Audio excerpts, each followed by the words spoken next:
Mark Shankar తన చిన్న కుమారుడు మార్క్ శంకర్ పవనోవిచ్కు సింగపూర్లో జరిగిన ప్రమాదంపై AP deputy CM Pawan Kalyan వివరణ ఇచ్చారు.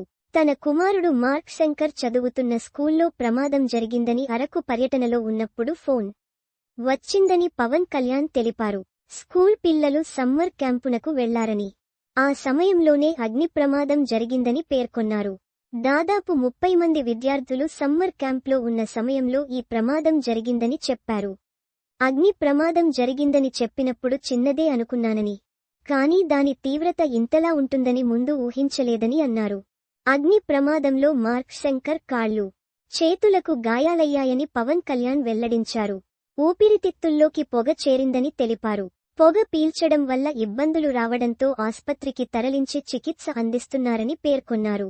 పెద్ద కుమారుడు అకీరా నందన్ పుట్టినరోజే రెండో కుమారుడికి ఇలా జరగడం బాధాకరమని ఆవేదన వ్యక్తం చేశారు. ప్రమాదం గురించి తెలియగానే మార్క్ శంకర్ ఆరోగ్యంపై ప్రధాని మోదీ ఆరా తీశారని పవన్ కళ్యాణ్ తెలిపారు. సింగపూర్ హైకమిషనర్ కూడా దీనిపై సమాచారం అందించారని పేర్కొన్నారు. అవసరమైన సహాయం చేసేందుకు చాలామంది ముందుకొచ్చారని, ఆ సమయంలో తనకు అండగా నిలిచిన వారందరికీ కృతజ్ఞతలు తెలిపారు.